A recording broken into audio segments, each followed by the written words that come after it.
Hello, welcome. It's me, Phil, here in the Digital DJ Tips studio with another Thursday Q&A live.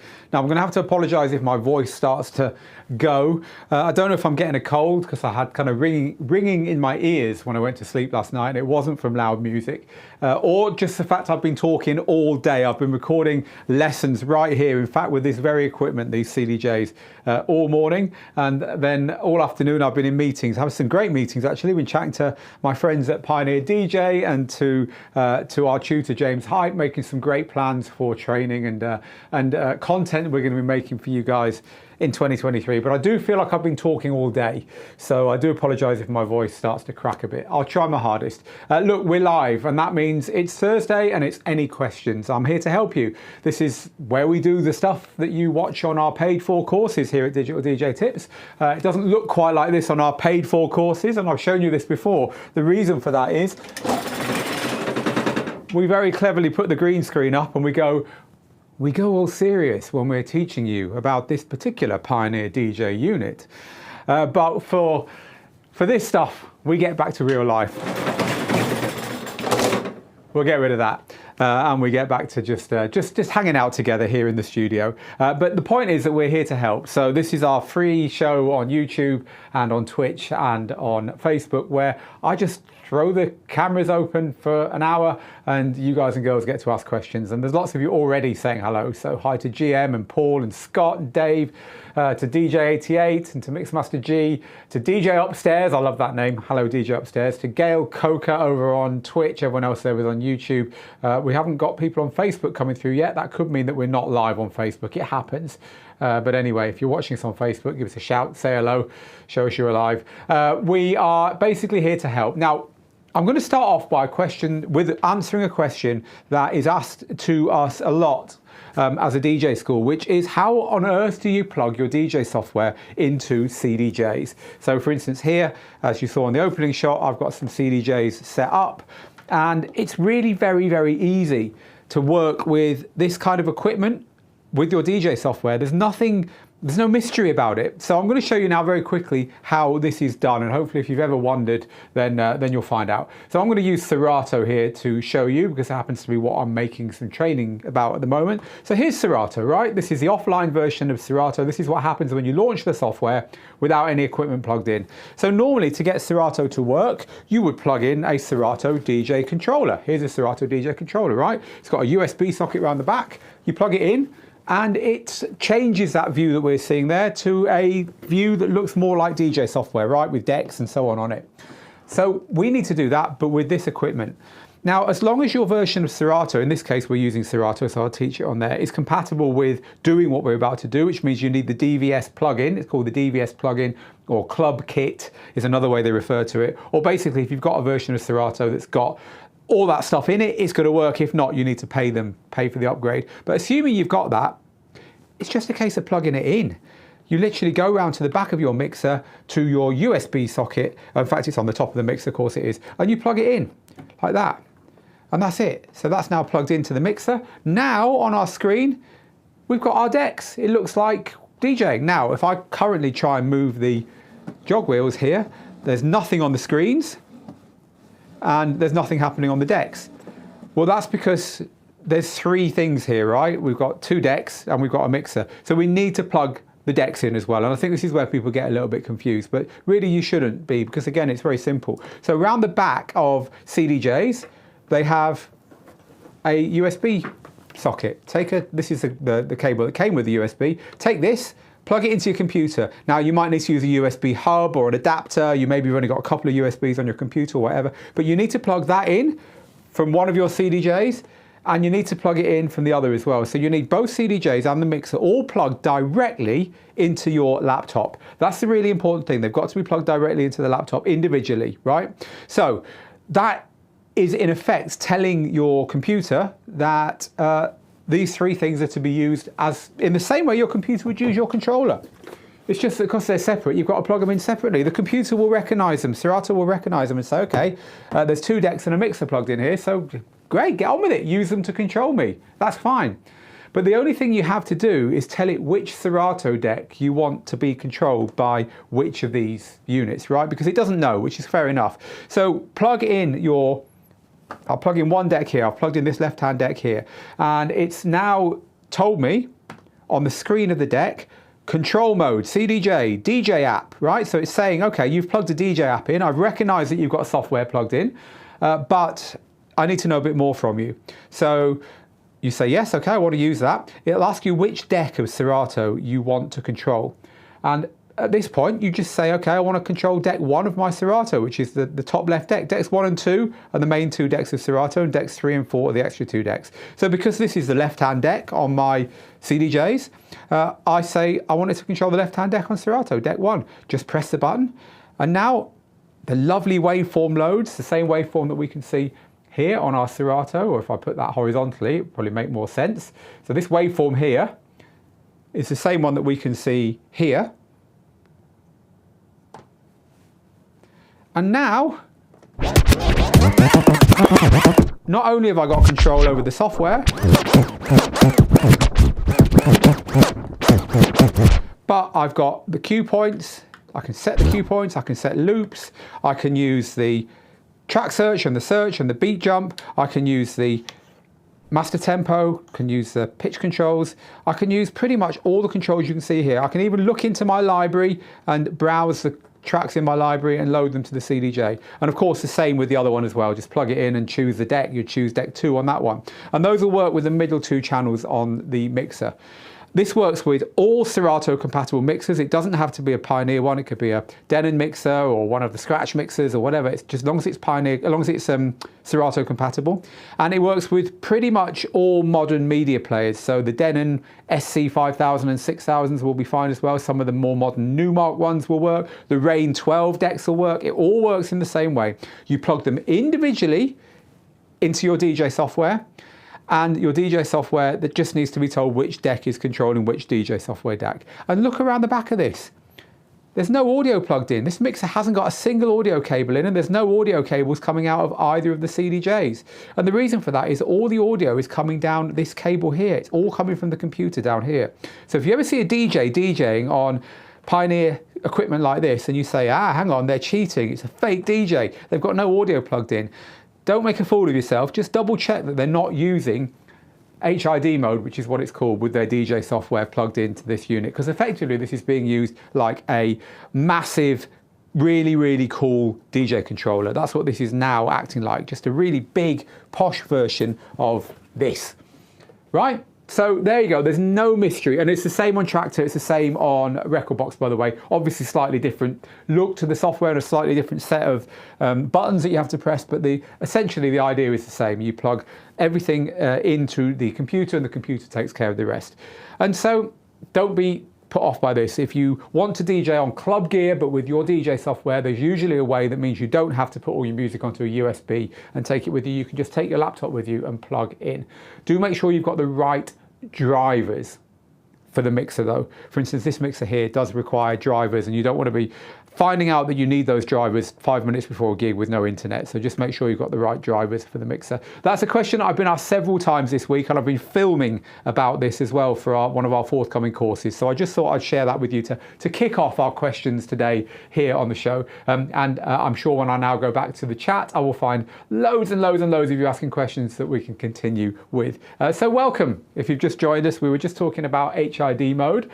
And now let's grab something from the live chat and continue. So You Don't Like My Music says, yeah, but CDJs are just too expensive for home use. Yes, completely. But what if you want to DJ with them in clubs, right? So the point is, knowing how to do this is power. Knowledge is power. Know how to do this. You never know when it's going to be useful to you. DJ Willie says, I still consider CDJs are old school. Well, the thing is this way, DJ Willie, at least you're getting to use them with your software, and you're getting to do stuff which is not quite so old school, because they're acting like a fantastic DJ controller. And let's face it, you've got these two wonderful screens here, which is cool because it means that you can do a lot of your DJing without even looking at your laptop. No kind of staring at a laptop when you're DJing. It could be tucked away. So this is a kind of way of bringing the CDJs up to date. But I know what you mean. That is, software is always going to be ahead of hardware. So now all you've got to do is look at stems, right? Stems is the latest technology. You don't find stems on any DJ hardware at all. They just don't exist. They only exist in DJ software. Why? because it's easier to get new features into software than it is to build them into hardware. So hardware will always lag behind for that reason. So this is from DJ Majestic Eclectic. DJ Majestic Eclectic, nice name. Hi Phil, the Hercules Inpulse 500 controller is now available, or the Pioneer DDJ Flex 4, which I've got tucked over here. As I was chatting to James Hype about it a minute ago. The Pioneer Flex 4 is available in a month. So get the Inpulse 500 now or get this in a month. And your question, I know what your question is going to be before I even read any further. Your question is, should I go ahead and get the Hercules or wait now for the Flex 4? Look, get the one you want. A month's neither here nor there. Get the one you want. Spend the month figuring out how to use software and learning about it and stuff, if that's the one you want. Don't let 4 weeks change your view. They're both different controllers. We've got reviews of the pair of them on Digital DJ Tips, so go read our reviews. The big difference between them is that the Pioneer works with more software and will work with iOS Rekordbox software as well, which looks quite exciting. But buy the one you want. Don't let a month get in the way of that. Few of you are talking about what we just talked about, which is HID mode, which is plugging this slot into a computer and saying you haven't got enough USB sockets on a computer. So therefore what you do, you use a hub. You just use any old USB hub. You don't have to use a powered one. Now they will say to you, you must use a powered hub. And a powered hub is a hub that has got plugged into it a power supply. I've never used one and I've always found it works fine with the MacBook I use. I use a MacBook Air. So try it with your laptop, but just any old $10 USB hub should work. And then you plug the CDJ players into that hub and then plug that one lead into the computer. Right, so let's grab another live question. We really are off and running now. I do love these shows. After I've had a day of meetings, I've had a day of having to be clever and be on the ball and stuff, but now we can just kick back and talk DJing. I do find this a nice end to the day. It's like being in the pub with your friends, just chatting geeky stuff. This is XCOSA AU. It's been a while since I've caught a live show, so glad to have you back. Have you had much luck in convincing Soundbox to make a subwoofer? It would be a great addition. Yeah, so Soundbox produce those really loud, big speakers that have got Bluetooth and that you've got swappable batteries on and stuff. They're really cool. No, there's no news about a subwoofer from those people, but if there is news about a subwoofer, we'll let you know. DJ A.D. Foster says, regarding the Rekordbox price hike, yes, so Rekordbox is increasing the cost of its subscriptions across the board, and it is going to be for all new Rekordbox subscribers. And it's going up on the 23rd of January, I think. Now, we covered this on the website and informed people who are currently Rekordbox subscribers that they don't need to worry that their prices aren't going to go up. It's just new people. But because Rekordbox said, hey, 23rd of January is when that's going to happen, we kind of advised you to get in there quick if you want a subscription, but unfortunately they have locked subscriptions, so you cannot subscribe at the old price now, unfortunately. So we have got no extra info on that, but that is the case. So I can't see that us saying, hey, we spotted it, is going to get it changed, unfortunately. It's just one of those things, prices go up, and there's not really very much that you can do about that as a Rekordbox user. I have to say though, Rekordbox, for instance, if you buy a Rekordbox controller, I keep holding up the DDJ 400 replacement, this one here, the DDJ Flex 4. If you buy this, the version of Rekordbox you get with it is very good. It's called Rekordbox Core, and it's got a lot on it. It's much better, for instance, than Serato DJ Lite, which is the one you get when you buy a Serato controller like this. This is Serato Rev 1. The version of Serato you get with this is very limited. The version of Rekordbox you get when you buy a Rekordbox controller is a lot better. So you might not need to subscribe and get the further features, but if you do, the price of that subscription is, unfortunately, as prices tend to, going up as of the 23rd of January. Let's grab another question, actually, funnily enough, about this very controller that I keep holding up. It's doing very, very well, this. It's a popular little thing, the Flex 4 from Pioneer DJ. It's from AC on YouTube. He says, does this have mono split for the headphones? If not, what are the options? I'd like to practice DJing quietly. No, it doesn't. So mono split is a button that you get on posh DJ gear like this. It's actually this button here. And if I my team despair at me doing this stuff live, because this is the kind of thing you're meant to set up and you're meant to have all ready. But hey, I like to do it live. I like to show you stuff I can. I've just moved the camera that we had on the screen there to here, just so I can show you. You see the camera's not straight, but hey, apart from that, we're fine. This button here is headphone split. It's still wobbling around that camera, isn't it? Above my head. Hope it doesn't fall on me. This is a headphone split button. And the headphone split button, instead of your headphones plugged into here, of course, playing in stereo, when you go like that, you're going to hear in your headphones what the crowd are hearing in one ear, and in the other ear, you're going to hear whatever you've got the cue button pressed on. Here. So in other words, the headphones are giving you the equivalent of having a loudspeaker relaying what the crowd are hearing in one ear and what you're queuing up to play next in the other. It's a really useful feature, but unfortunately it doesn't tend to happen on DJ controllers. It's only on posher DJ gear, read more expensive. So this is a controller you're talking about, the little Pioneer DJ DDJ Rev. Actually no, it's the Flex 4 you were talking about, isn't it? It's like remember in the old days, you used to put an album on a record player and then put another one on the top and another one on the top and another one on the top, because you couldn't be bothered taking the old ones off. It's a bit like that, this. We're 3 controllers deep now on this desk. But anyway, this is the controller you're talking about, the Pioneer DJ DDJ Flex 4. And has this got split cue like that, so that you can split and have in one ear the master output and in the other ear the cued output? No, it doesn't. So if you want to practice on your own on just your headphones, you need to do it a slightly different way. There's still a way of doing it though, and it's using this knob here. So this is the volume control for the headphones, but this knob here mixes between the input that you have got a cue button pressed on, in other words, the thing you're getting ready to play next. So let's say we were playing this track here to the audience. The crossfader's that way, that fader's up. This one is definitely not playing to the audience. By pressing that cue button there, it will come out of the headphones. And that's what this knob here says. It says turn it to the left and it will come out of the headphones. What's going on there? Or there if you had that one pressed. If you turn it this way, it will mix whichever channel you've got this button pressed on with whatever the audience is hearing. In this case, it's a 2-channel controller, that would be the other channel. So by using this knob here, you can listen to a blend of what the audience is hearing and what you're preparing. And so with a bit of practice, you can use that knob to help you cue up the next track and then blend it in smoothly and get your mix right. It's a little bit, for me, a little bit less intuitive than split cue, but nonetheless, it does work. And the good news is you get that on pretty much every single DJ controller ever made. So that's the way to do it on a controller that doesn't have split cue. Yeah, do you remember back in the day, albums? I used to do it in clubs. So I was DJing with a turntable in a club. I put a record on, and then sometimes I'd be in that much of a hurry to get another record on that deck because the other deck was kind of like ending. I'd literally put the record on top of the one that was currently playing, take the needle off and put it back on, and it was horrible. It was awful. You know, you had to be really careful about touching that record, because any touching of it would cause it to. Oh, don't do it. But anyway, I used to sometimes end up 3 records deep on one turntable. Classic case of do what I say, not what I do, because I would never teach anyone to do that. Anyway, reminiscing. I haven't played with vinyl for many, many years.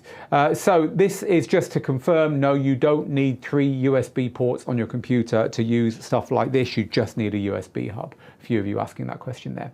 Mixmaster G is pointing out that you can also use the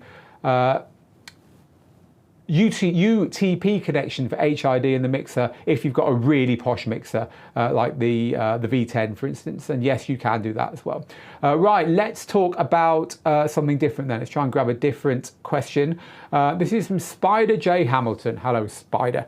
Spider says, is there any more you can tell us about a new DJ software based off the timeline approach like Mixmeister Fusion and the new one Mix4 Cycling? Mix4 Cycling is something I've never heard before. It looks like a piece of software for cyclists and exercise and workout people. Should we go and have a look at Mix4 Cycling together? I'll get a web browser up. Let's go and have a look at Mix4 Cycling and see what that's all about. I'm going to show you a piece of software. I know what you mean, and we'll talk to people who don't understand what we're talking about what we mean in a second. But first, let's have a look at this Mix4 Cycling piece of software. Mix4 Cycling, be a part of the legend. Here it is. So it has the key circle there, which will help you to mix in key. And You can set BPMs and tracks. Wow, it looks like a kind of like throw your music in and it'll give you a BPM match mix automatically. Interesting stuff. One I think you should take a look at is one called DJ Studio. I think it is at, I don't know actually where it's on the web. I think they've got a web page up. Let's have a look. Well, that's a mistype, but maybe we'll find there. No, I think it was at DJ.studio. That doesn't make sense though. Oh, maybe it does make sense. I was right. There you go. So DJ.studio doesn't work with this browser. Typical. Let's just try and get back to that opening page so I can at least talk to you about it. So this is a piece of software that is very similar to the piece of software that's been around for ages called Mixmeister. Anyone remember Mixmeister? This piece of software will let you import all your tracks into the software and it will suggest mixes for you based upon those tracks and then help you to automatically mix them using things like crossfade transitions, you can see one there, and fade-ins and fade-outs and ping-pong mixes and so on. And the idea here is that, and I've spoken to the person who made this, guy called Siegfried. The idea here is that it shouldn't take you an hour to do an hour DJ mix. It should take you 10 minutes to do an hour DJ mix because DJ mixes are about transitions. They're not about what happens between the transitions, right? So this guy here, and there's his picture there, Siegfried. This guy here used to use this piece of software. It was about 20 years ago, 10, 15, 20 years ago, called Mixmeister. And Mixmeister was good, but it never got updated. And so this was a piece of software where you dragged all your tracks in and you said, I want this transition and that transition, and it kind of helped you to do the rest. And as we saw there's a piece of software that I've never seen before for cyclists. You may be trying to get a soundtrack for your next bike ride where you want something that's going to be in time with your legs going down like this so you can stay with the music when you're pedaling. And it's the same with runners. Runners want music at 90 BPM because 90 BPM is every second foot when you're running at a 180 cadence, which you should, right? So for all these kind of people, they don't want to sit there for 3 hours making a 3-hour mix to take on their next run. They want to throw the tunes in, check the transitions, output it. And so this is kind of like semi-automatic DJ software. But this DJ Studio one is pretty cool because this guy here is using a lot of modern technology that wasn't around when the original concept came out 10 or 15 years ago. So I've had a look at this project. It's really interesting. They did send me a demo, but I unlocked their software. It said, oh, you've got to be using Google Chrome, and then it locked me out and I couldn't get back in. And I've contacted them and they've not got back in touch with me yet. But when they do, I'll be producing a little review of this. You know, people say, oh, it's cheating, but that's rubbish. It's not cheating at all. It's a good way of getting a pre-mixed set of music into your headphones for whatever reason. It could be that you just want to quickly make a mix to take with you to preview all your new tunes when you're out and about and you haven't got time to sit and mix them all together. It could be that you are a gym instructor or a step instructor or a runner or a cyclist. You shouldn't need to sit there for 3 hours to make a 3-hour mix if you don't want to. I love this kind of technology. It's not going to take over from DJing properly in inverted commas on this kind of gear, but it's certainly going to add to the fun of the DJ world, in my view. But anyway, no, I haven't got any more information on it. I'm waiting for him to get back to me, so hopefully he will soon, and then I can share that with you. Right, what else should we talk about? Let's go back to our chat. Lots and lots of questions coming in. Here's the behind the scenes of all your questions coming in. And I just scanned through this list and picked something that I like the look of to talk about next. So what will we talk about next? Let's grab something from I'm just looking, so you're going to have to be with me for a second while I look. I'm trying to find something. Here we go, Danny. I just got my hands on a DDJ-1000. It's even better than I thought. Any videos of it on your channel? We've got a whole course on the DDJ-1000. It's such an iconic DJ controller.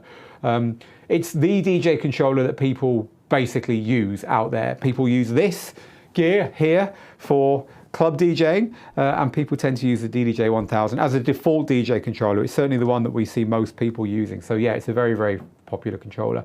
And that's why we've got a course. So go to the DJ courses page on Digital DJ Tips, scroll down, and you'll get to our software and hardware courses. How to DJ with your Pioneer DJ DDJ-1000, and there's also a 1000 SRT course there for Serato users. So there you go. Hope you find that helpful. Let's grab another question then. This one is from... Which one should we go for? Let's grab one here from Sean, who says, hi Phil, a lot of gear questions coming in today. That's fine, but remember we talk about music and performing and promoting yourself as well. So anything else you'd like help with, don't think you can't ask. Anyway, Sean says, would you consider the Numark Mixtrack Platinum FX still a worthwhile controller for Serato? The Numark Mixtrack Platinum FX is a great little controller for Serato, but what I would say is that Serato has put its software prices up massively in the last year. You used to be able to buy the full version of Serato for $99 and sometimes $49 when they had a sale on, right? And you used to be able to buy the plugins like video, DVS, pitch and time, flip, and all the extra bits for Serato individually for like $20 or $30 each. And so you could buy Serato for $49, buy the key shifting algorithm or the DVS one, and get the whole lot, get change for $100 for the lot. So you'd buy a little DJ controller like one of the Mixtrack ones. This is the one you're talking about, if I'm not mistaken, the Mixtrack Platinum FX. You could buy this for what, $300, whatever it cost. Buy Serato for an extra $100 with a couple of plugins. So for $400, you were up and running. You can't do that anymore. This comes with the cheap version of Serato, the free version, the version that they want you to upgrade from, Serato DJ Lite. And then as soon as you want to buy Serato, you're looking at $300 plus the rest, because $300 gets you the pro version without some of the stuff that I consider to be essential, like the key shifting stuff. To get that, it's an extra $150 minimum. So you're looking at buying a controller and then spending 150% more just to get the software that will let you use it to its full potential, which I think is broken. I just think it makes this kind of cheap controller not worth the money anymore, which is a shame, but that's the way the pricing goes. Of course, if you want to be a subscriber to software, you can subscribe to Serato at $15 a month, and there you go, you're a subscriber. But if you want to buy it, it's now extremely expensive to do so. But there is a solution, and it's a controller that I'm off camera now trying to get this out for you. It's a controller that I'm not particularly fond of, I have to be honest. It's this one here, the Flex 6 from Pioneer DJ. This was never my favorite controller when it was launched. I felt it was underpowered. I felt it didn't have enough connections on it for using it in a situation where you want to DJ out, which is okay on a cheap controller, but this isn't necessarily a cheap controller. It's $500–600. But here's the big but. This unlocks the pro version of Serato. You plug this into Serato and it will unlock Serato DJ Pro. And that means that you get most of the features that you could want for Serato without paying a penny extra with this particular unit. It's the only one in that price bracket that does that.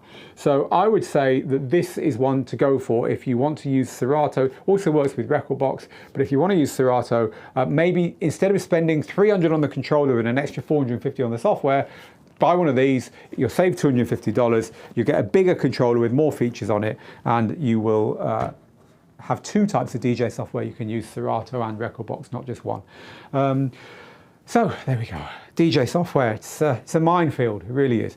Let's get another question from the live comments. By the way, we're live on YouTube, Facebook and Twitch, and I'm waiting here to answer as many of your questions as I can. Please only ask once though, because I won't answer them all. We'll never get a chance to answer them all. I'll do the best I can. This is from Shannon, who says, will Traktor ever come out with a true flagship controller? The Traktor S8 seems to have flopped. Well, the Traktor S8 is not available anymore. The Traktor Control S4 Mark III is their flagship controller, and it's a fantastic controller. But of course, you can also use Traktor. I'm just going to zoom that camera out again. You can also use Traktor with this kind of gear, right? You just plug it into your CDJs and you're off. So I would say that they just work well with Pro gear. But that said, I can't see Traktor making anything else hardware-wise anytime soon. They keep kind of like very, very vaguely talking about DJ hardware, but we haven't seen any. So no, I don't think Traktor will come out with what you call a true flagship controller anytime soon, Shannon. Right, let's grab a question from YouTube. This is from Charlie, who says, will that format work with the Rain 12s? Yes, it will. If you had two Rain 12s here instead of two CDJs, you do exactly what I just demonstrated about HID mode. You plug those two into your laptop as well, and it will recognize those just in the same way that it's recognized these two. Thank you, Gary. Gary's saying, loving the shirt, Phil. I've got about 20 of these because they fit, right? I like something that fits. I do like something that fits. I've got ones that are really summery and ones that are a bit more sober for the winter. This is about as summery as I'm going to get until it warms up again, but wait till you see the summer ones. I've got some proper garish ones.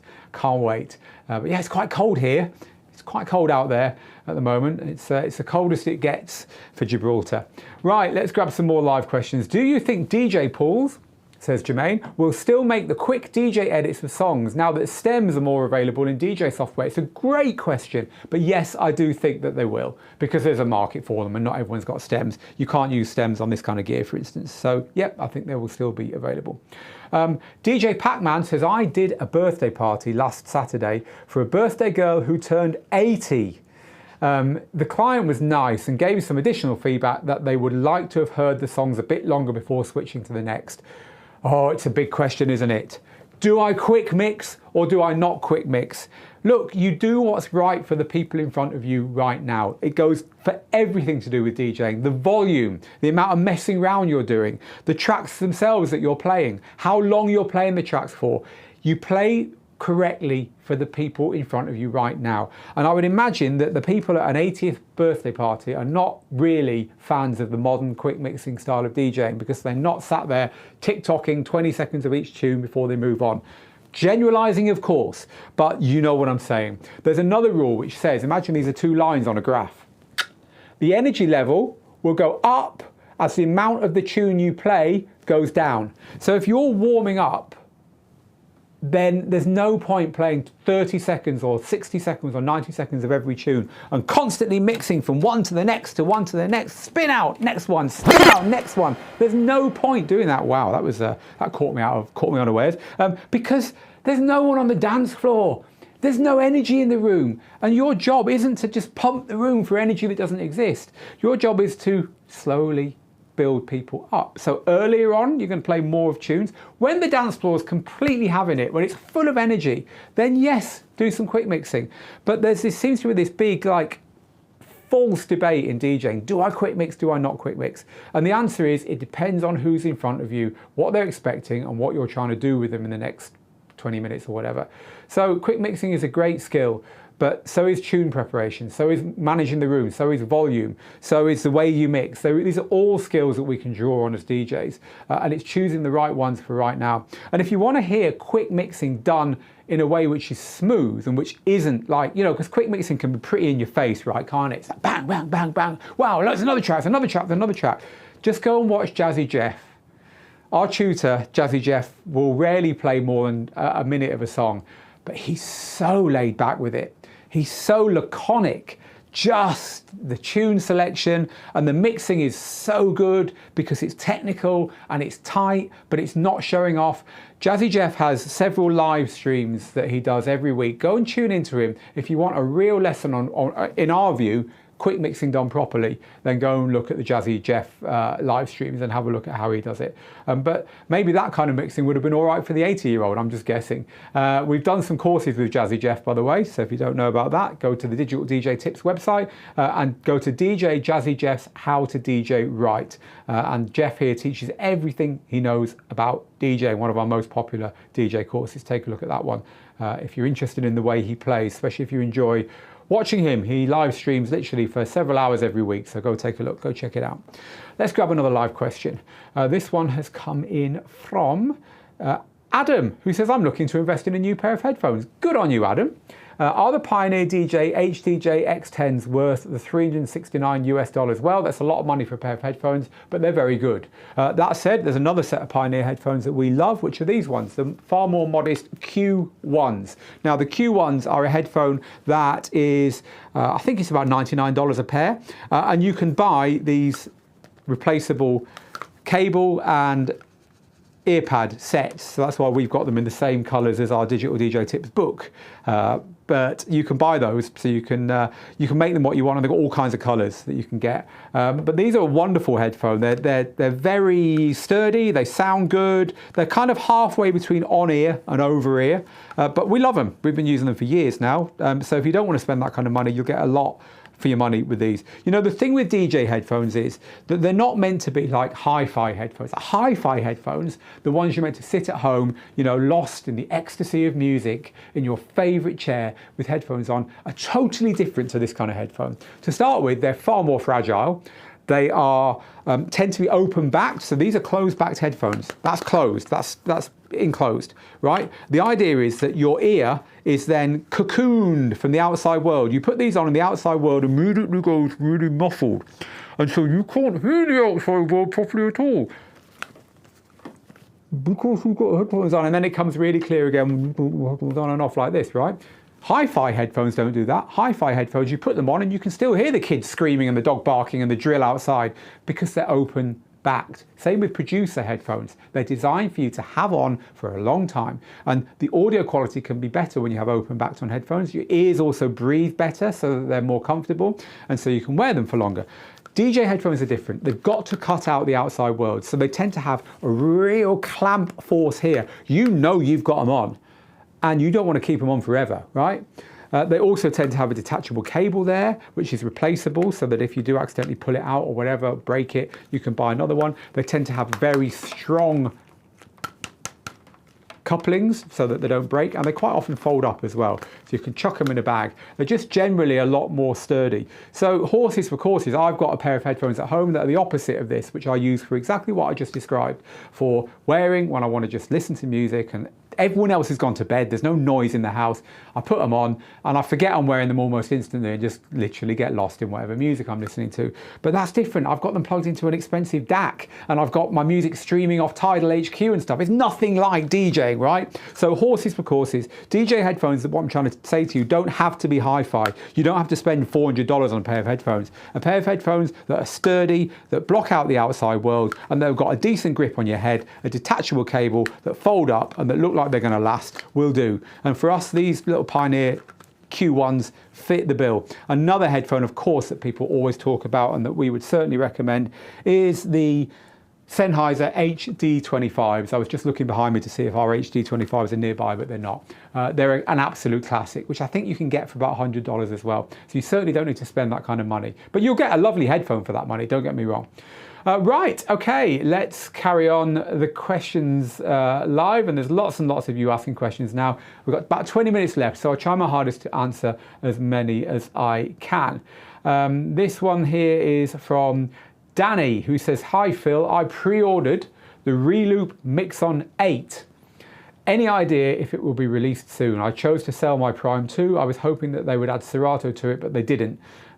Right, so yeah, the Reloop Mixon 8. So I'm going to show you something now, people. This is, I always try and educate about this at some point in any of our live streams, so I'm going to do this now. If you go to digitaldjtips.com and go to the little magnifying glass in the top corner, you can type in anything you want. We've got over 6,000 articles for free here on our website. So anything you want to know about the world of DJing, type it in there and click search and you will find. So here's the Mixon 8. It's a very exciting controller from Reloop for Serato. But it's not only for Serato, it's also for Algorithm's DJ Pro AI, not only on the laptop, but also on iPad and iPhone. It's a high-end 4-channel controller. It's got displays inside the jog wheels. It's got like a tray, a kind of, what's the word I'm looking for? A built-in stand where my mouse is here, where you can put your your iPad Pro or something in there, and it's a built-in stand for it. It's a very sturdy construction, so we've been told, or I haven't actually seen one yet, but I can see it's got a faceplate that's screwed on here, so it's not a plastic build at all. It's a standalone mixer as well. So this is a flagship product from Reloop for both Serato and for DJ Pro AI across all the platforms. We haven't got one yet. We are looking forward to getting one, and I am hoping it'll be something we can recommend. One thing worth noting about this controller, actually, look how the play pause buttons are on the far left and the far right. In other words, the decks are not laid out the way controllers usually are now. Usually controllers copy this kind of layout, right? So if I zoom that camera out a little bit more, ultimately these two are identical, aren't they? You've got the play and pause button and the Q button on the bottom left of both these decks. Of course these are identical because they are literally the same unit. They're literally two CDJ-1000s. But most DJ controllers nowadays tend to copy that kind of thinking. So for instance, the Numark one we were just looking at, The decks copy that thinking. You've got the deck section here and the deck section here. The play pause buttons are bottom left. The pitch faders are top right. You know, it copies that thinking, right? So these decks are identical.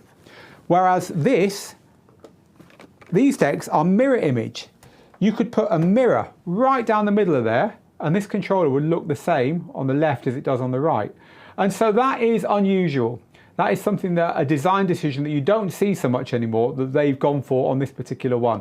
So it's an interesting controller. We're looking forward to having a go at it. It's not available yet, but I have been pestering them with it about it just this week. And there you go, there's an example of the unit with a built-in stand showing you the iPad being kind of like plugged in and neatly put on the back of it. Looks cool, doesn't it?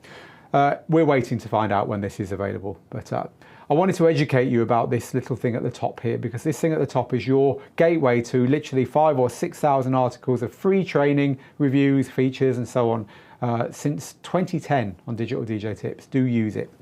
Right, grab another question. This one here, my voice is hanging out. I'm glad my voice is still working. I thought it would be literally on the way out by now. This one is from Treo, who says, I really miss having that split Q button. Yes, I know what you mean. We were talking a second ago about the split Q button here on DJ controllers, weren't we? On the fact that it's not really on DJ controllers, but is only on mixers. I agree with you. Something that I used to use a lot as well. I've got a question that's totally different now, which is good. This is from Dave, who says, hi Phil, can you recommend an entry level DSLR camera for streaming, please? Right, so let's talk about this. If you want to stream your DJ sets, there's a couple of ways you can do it. You can just use your phone, pointed at your decks on a little clip. You can get clips from Amazon for $5, get it on a cheapo tripod, point it at your decks, and you can just play. The audio will be terrible. So now we want to plug the audio into our phone. You can use an audio interface to do that. Little cheapo audio interface. There's loads of them. This one here from Evermix will do the job. You plug this into your DJ gear, the other end into your phone, bang. You've now got really good quality audio. Plug your microphone into your DJ controller so you can talk to people. Now you've got audio and voice, and you've got a decent camera, because phone cameras are pretty cool. There you go, you're sorted. What if you want to move past that? Well, you can then use a laptop and use something like OBS software on the laptop, which is great because it's free and it will let you go to Facebook. Or, well, actually, you probably want to go to Twitch. Let you go to Twitch with your DJing, and you can plug a couple of webcams into that and have 2 cameras now. Webcams are cheap, right? And now you've got something a bit more sophisticated than using your phone. And the beauty about doing it that way is that the audio from your DJ gear is already in your laptop, assuming you're using DJ software, and you can just wire that into the broadcast so you don't need to have an audio interface. Great. But then you've got to move on and say, where do I go from there? And that is where this question comes from, because Dave doesn't want to do it in either of those ways. Dave wants the quality to be a bit better. You know, on this broadcast, we are constrained by sending a signal to you that you can pick up. That is not like jamming your internet and costing you a lot of money to watch. We're also constrained by our upward internet and all kinds of things. So this camera quality here is a lot better in the studio than what you're watching because of those reasons. But that said, if I hit record on our system here, this would be an extremely high quality recording of this live stream. Why? Because we're using what are called DSLR cameras. A DSLR camera is basically like the camera that you can go and buy in a camera shop that has got extremely high quality sensors on it, and you can get really good lenses for those cameras. And then you plug those into whatever you're broadcasting to the internet from. Quite often you'll use a converter to take the output, the analog output or the HDMI output from your camera and turn it into something that your computer can understand. And they're fantastic. You know, here in the studio, you've seen them, probably you've seen most of them now. We've got this one at the front. We've got this one here. We've got the overhead camera number 1, which has actually got a cheap lens on it. I've got a new lens coming for this one. I don't like that lens. We've got overhead camera number 2. We've got the camera on the back of the equipment here. We've even got a camera over here. It's on the desk, but we're not using it at the moment. I've just got a Rain 4 sat on there at the moment. So these cameras are great because they're very, very high quality. And as you've seen in this broadcast, you know, I've been zooming in. You can get some really, really tight shots on these that you just can't do with cheap webcams, right? So that's the camera that I'm using to show you that little button in the middle of the headphones there. But look, I go right close up to the equipment here and we can talk in some detail about every individual piece of gear. So you can do some really cool stuff with these cameras, but they can be very expensive. So your question is, can you recommend a cheap entry-level one? Well, the good news is you don't need to go for an expensive one, because ultimately what you're looking for is a camera you can screw a good lens onto, because these have changeable lenses, and one which has got a big sensor. The sensor is the thing at the back of the camera that's like the back of your eyeball that takes in the light and turns that into the picture. Because the bigger the sensor, the more flexibility you've got with the way you can set the camera up, and the better quality image you're ultimately going to get. And you can buy big sensor cameras that are big enough for a 4K picture, which is far too much, for not very much money nowadays. And so the cameras that we use here, we've got, without going into too much detail, we've got a broadcast camera there. That is a professional broadcast camera. Every other camera are just DSLRs from Sony. And the one that I would recommend is the A6100. The A6100, it's cheap. And, well, relatively cheap when you come to DSLR cameras. And the other one I would recommend until recently was the A6000, but that's just got a couple of little software quirks that I don't like. The A6100 won't cost you much more, if any more, and it solves that. The A6100 camera from Sony is a very cost-effective way of getting started, especially if you get it with the kit lens. And the kit lens is not very good, but it's perfectly good for what we're talking about here. I'm just trying to find the kit lens to show you. So if you can get it with this lens here, I'm trying not to drop the synthesizer that's behind me. If you can get it with this lens here, and I'll use that zoomed in camera to show you, hey, why not? Because it's not in focus, that's why not. Let's go to that one there. This lens here is the Sony 1655. It comes, you can get a kit, so when you go and order the camera, you can specify that you want this lens with it. It's not a very good lens, like I say, you know, it's not very high quality images, but perfectly good for live streaming, a million times better than a webcam, but it's cheap, and it's a zoom lens, so you can do, basically, you get this zoom that I'm about to show you now. So the camera is over my head, you can go from there, it's quite a nice shot that, isn't it, apart from my belly. You can go there all the way into there, and then this is digital zoom going that little bit further. So you get quite a lot of flexibility with getting a nice tight shot for your DJ gear, and also it's an automatic lens from the company, so all the stuff you can change on the camera is fed through to the lens and back again. So my recommendation, Sony A6100 with the kit lens, the 1655 kit lens. There you go. And if you're not into cameras and you're not into live streaming, you don't care about any of that stuff, thank you for humouring me there. Let's grab something that's more directly connected to DJing then. We've got a few more minutes left, so let's just see if we can quick fire through some of your remaining questions. Oh, before we do, there's something I've got to tell you, which is a lot of people are asking throughout the year when we're going to open our $1 1-month trial to our DJ program. We have a DJ program that's separate from our courses. It's got about 200 lessons where we teach mixes and advanced DJ techniques and pro stuff like how to get gigs and how to do your website and all that kind of thing. Stuff you don't find in any of our DJ courses.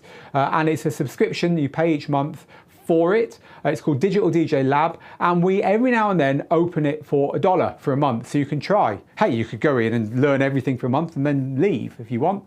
Do it with our blessing, we don't care. But look, it's called Digital DJ Lab, and it's currently for a month for $1. Go to the digitaldjtips.com website, click on this banner here, limited New Year offer, and try Digital DJ Lab for $1. Hundreds and hundreds and hundreds, if not, in fact, no, definitely thousands of DJs have benefited from this over the years. I think it's into year 6 now, Digital DJ Lab. It is our flagship training program, so do take a look at that, especially if you're serious about your DJing. Maybe you've taken a couple of our courses and you just want to keep up to speed and get new ideas and keep your enthusiasm up. It's a great place to go for that. So like I say, try it for $1. It's not often we do that, so now we're doing it at the moment. I did want to make sure that you knew that, because it will only be for a few days.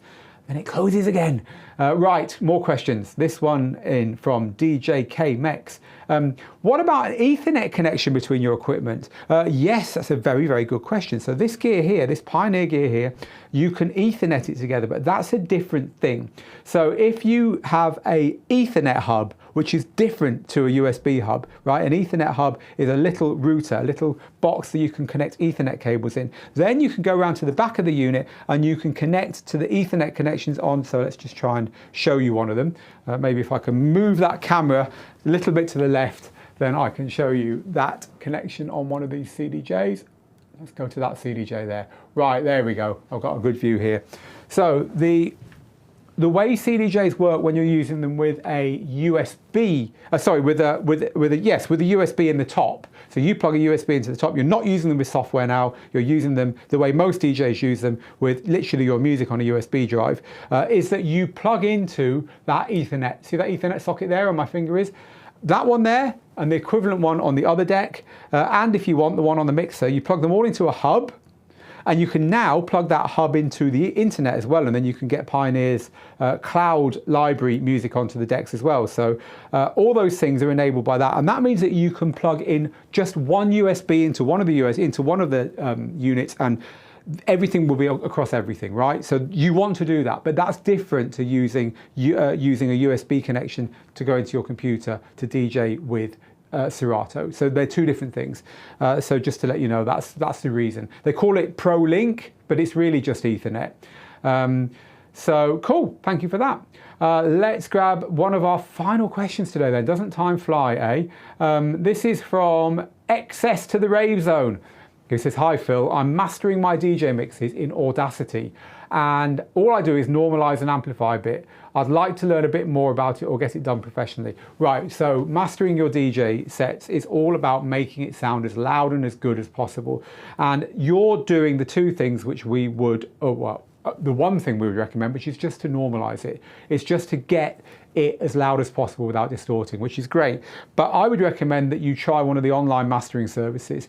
So you can upload your DJ mixes to services like Landr, Landr, and for like $5 I don't know what their current pricing is, but they're not the only one, by the way. There's loads of them. For like $5 a go, they will take your set, and then you can apply all kinds of things to it, and it will put compression and EQ, and you can say, you know, I want this to be dance or hip hop or pop, and it'll apply all this clever AI stuff to it, and then you can compare in their app. You can listen to the original and the version that they've played with and decide the one that you think's best, and then when you're happy, pay your money, download it, and you've got a mastered version there. Of course, it's not as good as paying someone whose job it is to make finished audio sound great, but it's a lot better than trying to do it yourself on a program like Audacity. By the way, if you don't know what Audacity is, it is a very simple but very powerful audio editor, which you can get for your Mac, for your Windows computer, even for Linux. And the beauty about it is it's absolutely free.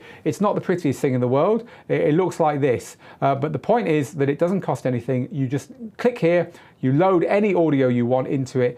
Audio waveforms show here, a bit like they do on your DJ software, and you can change the volume, you can add effects, you can edit. So if you've made mistakes in your DJing, you can edit them here. You can just cut those mistakes out and stuff. It's very, very useful piece of software to have. I've had it on my computers for as long as I can remember. It's called Audacity, and if you just Google that word, you'll find it for sure. Right, people, let's go grab another one. This one is from Facebook. It's just Fidelis saying hello. I'm here in Ghana, and I'm glad I joined. Oh, thank you very much. Rafi as well on Facebook says, I need a new USB for my CDJ-1000 Nexus 2. What would be a good one? The ones I have aren't being made anymore. So most DJs seem to use SanDisk USB drives. So I'm going to recommend you just go grab a SanDisk one. How is the feeling, says DJ Vinyl Touch. So this name is definitely a name that goes with the question that DJ Vinyl Touch has asked. Sorry, you're on that camera, aren't you? How is the feeling of the CDJ-1000 platter compared to those on the CDJ-1000 in your view? I've got no idea, because it's a long time since I played with the CDJ-1000, but these platters they're not as mechanical, right? So listen to that.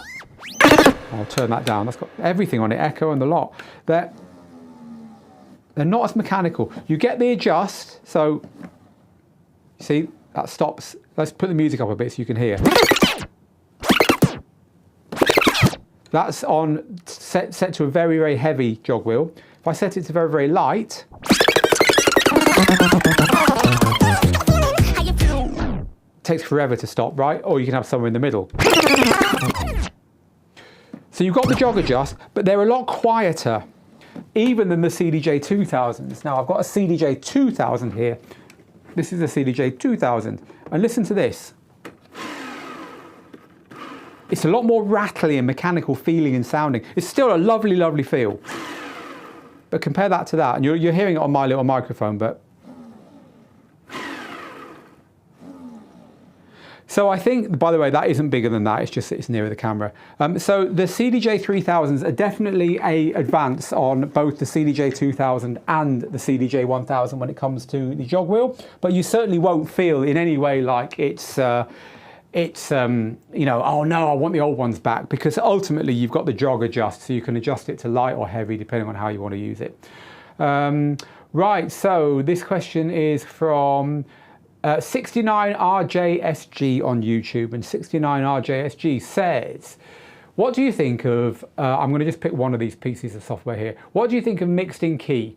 I know that Virtual DJ can also give you energy levels of tracks, but Engine DJ and Serato don't. Right, mixed in key is a piece of software that originally told you the key of your music, but the thing is, in DJ software, the key of your music is already there now. So all DJ software now will analyze your musical key for you, and so you don't need to have a separate piece of software to do that. So the makers of the mixed in key software started adding extra functions to it as well. They added in an automatic energy level that will tell you the energy level of your tracks, and also an automatic cue point system that will put cue points on your tracks where it thinks you need them. In my view, if you want the best key detection in the business, it is still mixed in key. It's got more features, and it's just the Swiss Army knife of key detection. You've got a keyboard in there so you can check the key and all kinds of stuff. If you're really serious about key mixing, arguably mixed in key is still worth getting, but don't get it for the energy level and don't get it for the auto cue points. Those are two things you should definitely be thinking about yourself in your music. Energy level is easy. Give yourself 5 energy levels, right? 1, 2, 3, 4, 5. 1 is the most laid back music you've got, ambient, chilled out stuff that you would play when it wouldn't even get you off a sunbed, wouldn't even get that mojito on the table and you getting up to groove to the music. It's too laid back. Put that number against all the tracks in your collection that are laid back like that. 2 is warm-up music. The club's just opened, there's no one in. What are you going to play now? 3 is music which will keep people on the dance floor, but it won't bring any new people to the dance floor. It's just the middle music. 4 are big tunes. 4 are tunes that you generally use to get something going. And 5 are the tunes that if you played 3 of them on the trot, the dance floor wouldn't fill up, it would actually start to empty, because everyone is so tired of dancing their hearts out to those tunes that they need a break, right? So if you just label all your tracks 1 to 5 based upon really simple parameters like I just said, you don't need a piece of software to tell you that, and the software will probably get it wrong, because the thing is, some tracks will fill a dance floor even though they're not particularly manic, just because they're so popular at that time, and they're not going to be popular a month earlier, right? So software doesn't know that. So you should be doing that yourself. And as far as your cue points go, you've got to set your cue points yourself, because only you know where you want to mix in and out of tunes, and only you know the routines that you need cue points for. So don't use software to auto-guess your cue points or to auto-guess your energy levels, because that's part of the job of being a DJ. People, we have to leave it there. I've only got about halfway through your questions. If you asked a question a little bit later on, do come back next week, same time, ask your question early, I'll try and get to it then. If you've asked your questions on Facebook, my team will try and get to you at some point in the next few days, because your questions will remain there. And if you've asked on YouTube, hopefully someone else has helped you. If you're watching on Twitch and you want to watch a replay, come over to YouTube or Facebook and watch it there. It's been an absolute pleasure to be here. I'm sorry I couldn't get around everyone, but we never can. I'm back next week for another one of these. I'm also back next Tuesday at 3 p.m. London, 10 a.m. Eastern, just like we were today, for another tutorial, another live lesson, or a new piece of equipment, or whatever happens between now and then, we will give you the lowdown of on Tuesday here on this same channel that you're watching us on now. Meanwhile, from me here in the studio, don't forget that offer. Don't forget that you can try the world's best DJ training program for just $1 right now by going to Digital DJ Tips and clicking on this banner here. It doesn't happen very often, so what have you got to lose? Answer $1. Meanwhile, from me in the studio, get good, get out there, make the moments. We'll see you again very soon. Bye.